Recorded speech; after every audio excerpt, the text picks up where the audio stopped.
First, we take the highest quality, cheapest vodka I could find, or as the Russians call it, vodka. Smells like 50-year-old potatoes. Then we take our tiny glass, that's the technical name for it, tiny glass, and we fill it with our vodka. And that goes into our glass with ice. Then we do another tiny glass with vodka into our glass with ice. And then we take some Kahlua, which actually smells pretty good. It smells like a real powerful hot chocolate, sort of. And that goes into our tiny glass. Definitely smells like hot chocolate. And then the Kahlua goes into our big glass. And then we add some half and half cream. It's always confused me exactly what half and half cream is. Because I mean, if it's milk and half of it is milk, what's the other half? Who knows? But that goes into our tiny glass.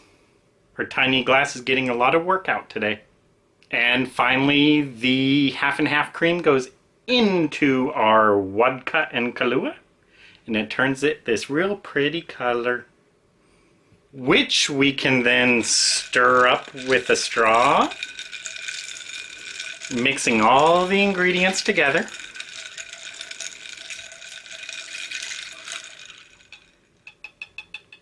To make a White Russian, or as the Russians call it, White Russian. And then the most important part, we drain it down the sink because alcohol is bad for you and it tastes terrible.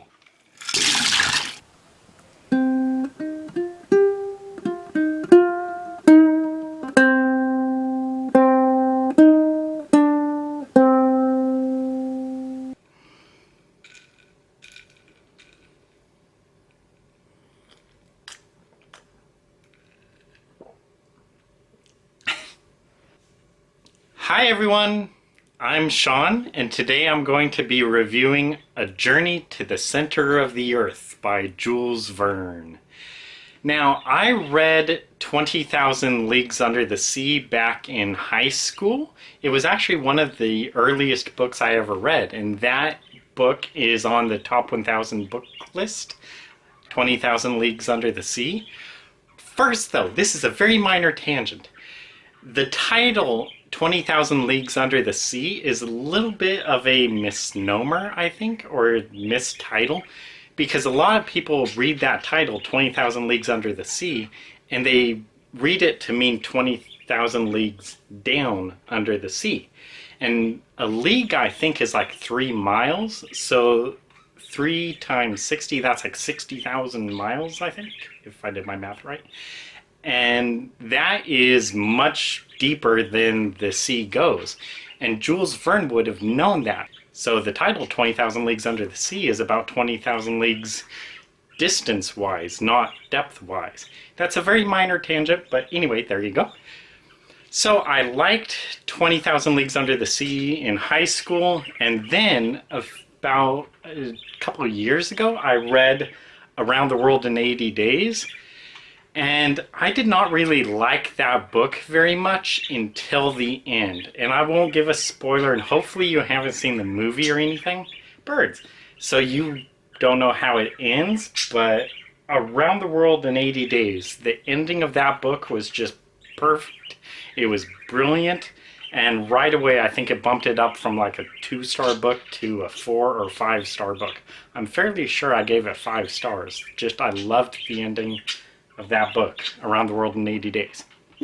So I had this one, A Journey to the Center of the Earth by Verne, and I've had it on my shelf for a few years, so finally I got around to reading it. So here we go.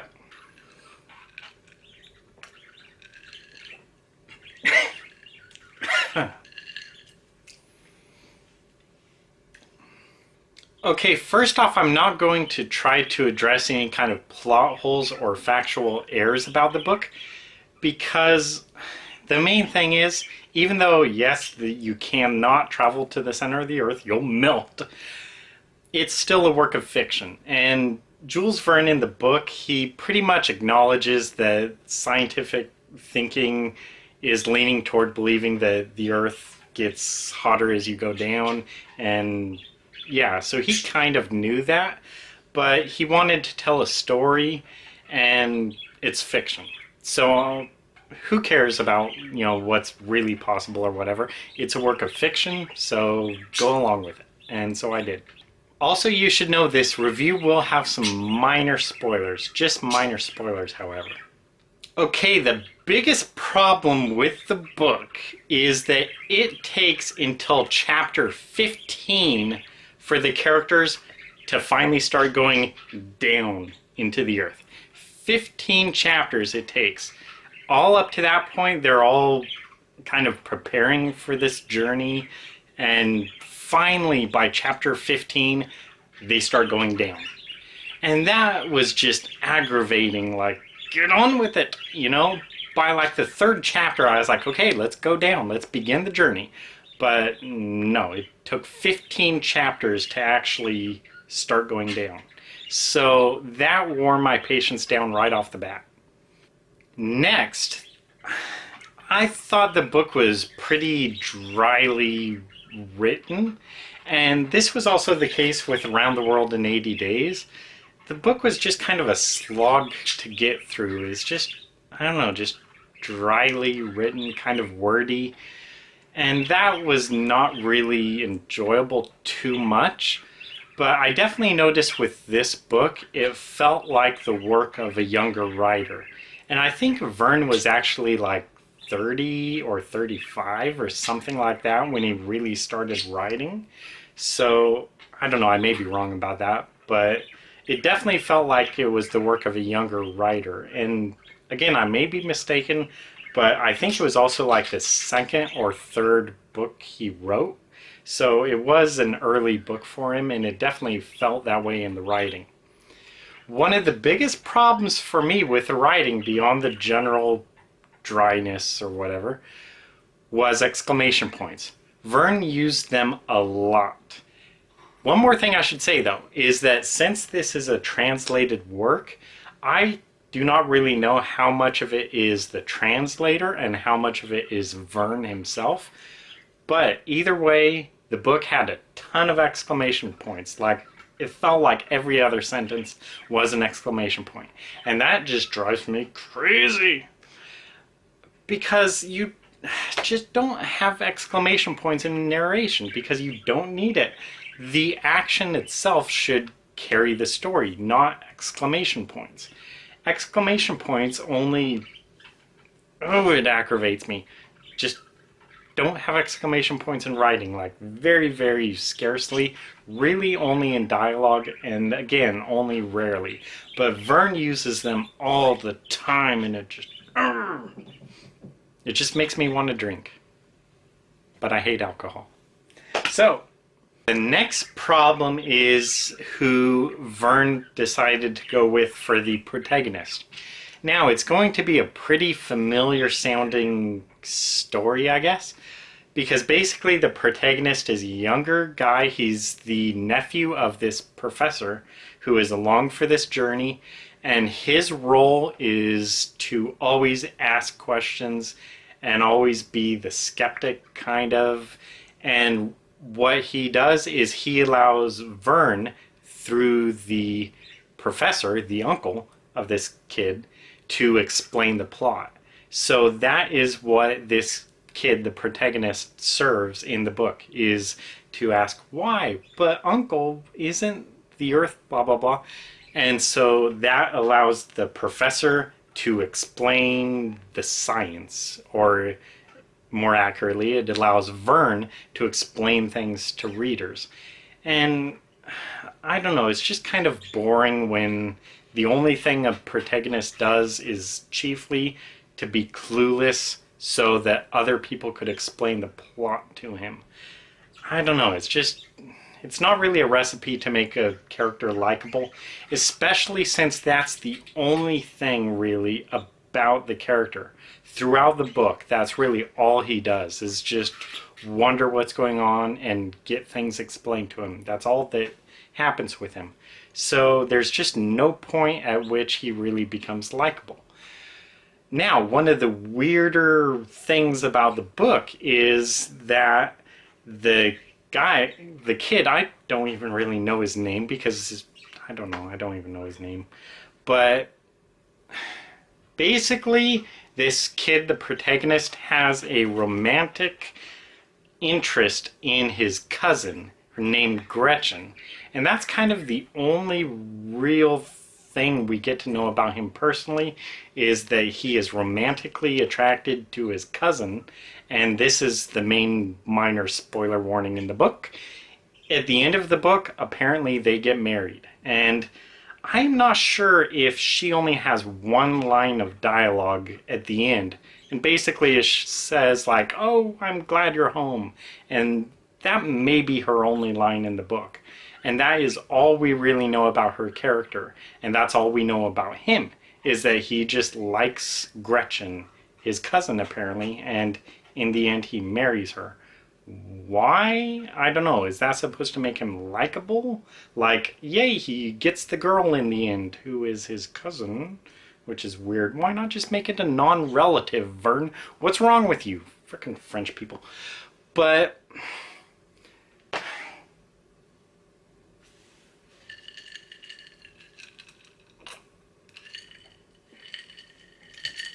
it probably would have been better for Verne just to have brought this girl along and also not make her a relative.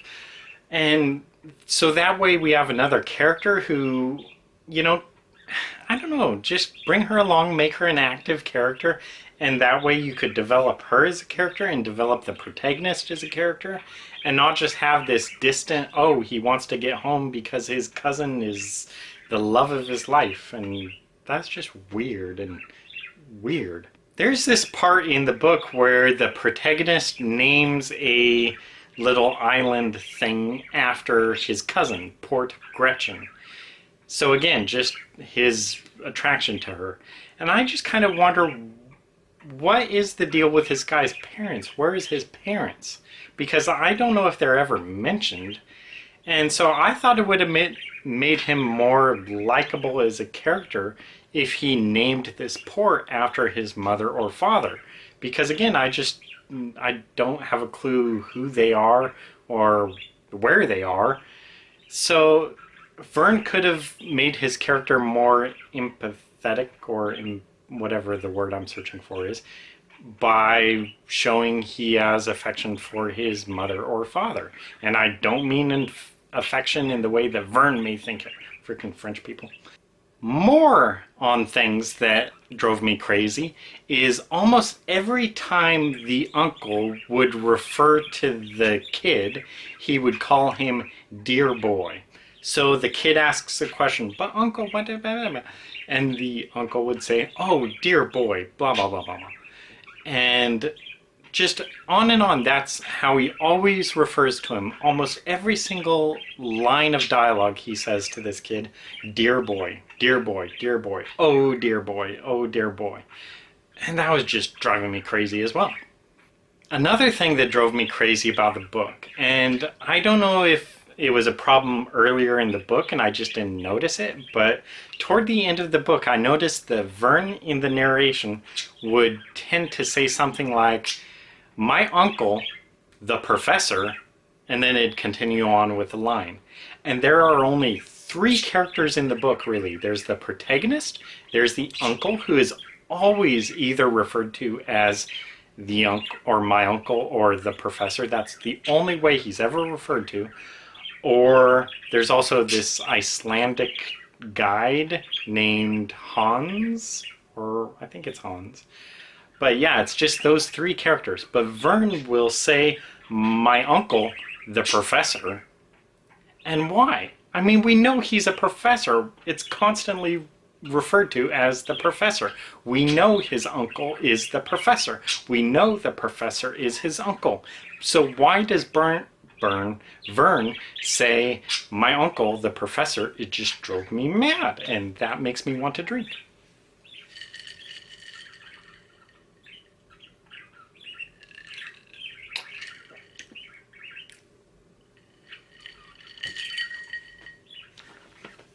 Minor problem with the book is that so much of the book is about charting their course.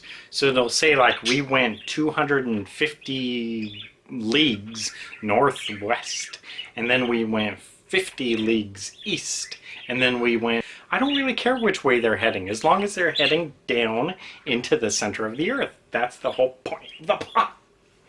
Minor positive thing about the book. Toward the end of the book, we finally get to meet some sort of fantastic creatures, but really it only takes place for like 3 chapters, and I think one of them is a dream. So really like 2 chapters of creatures. And I don't know, I just thought that the plot of Journey to the Center of the Earth was much more... I don't know, adventurous, like this lost world, and there's all this kinds of life down there, and that's what the story is. But really, 80% of the story was just measurements, 10% was, oh dear boy, and like 5%, not even 5%, like 2% was creatures and other life, and yeah. And I think there's like a missing 8% or something. That must have been like the longing for Gretchen was 8%. But anyway, so in the end, I am going to give this book 2 stars. I just can't justify giving it any more than that. I mean, the book was all around just okay. From Verne, I really wanted more. I mean, you have this fantastic concept about going into the center of the earth. I mean, run with it. Don't just bog the reader down with, we went 50 leagues southeast and whatever. I mean, if you're going to have a fantastic adventurous story, make it adventurous. Don't make it this boring measurements and all this crap. I will still say, though, that if you have read Jules Verne before, and if you've liked him, or if you like sci-fi, or even kind of like fantasy, I would say go ahead and read this book. But more than that, I would first recommend 20,000 Leagues Under the Sea. I haven't read it since high school, so I don't really remember it all too much. But I remember liking 20,000 Leagues Under the Sea, so I would recommend that. And I would recommend Around the World in 80 Days. If you find it boring, please just kind of read it to the end, because the ending, again, I thought the ending was just brilliant. And then if you like Verne, if you like science fiction, if you got nothing better to do, then I would say, yeah, go ahead and read Journey to the Center of the Earth. Anyway, that's going to do it for this review. Thanks for watching. Have you read any Jules Verne books? What did you think? Have you read any other kind of like science fiction books that you would compare to Verne that you would recommend? Because I have not read many science fiction books. I mean, like, basically none. So I like 20,000 Leagues Under the Sea. If you guys could recommend any books that you think I may enjoy, go ahead and do that. I would appreciate that very much. And I'm not even halfway done with my drink. And the rest of it gets poured down the sink. Because alcohol is not good for you. Not good for anyone. Smells good though. Tastes like cocoa. Hot chocolate.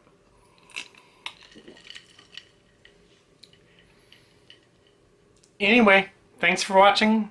I'll see you next time. Bye.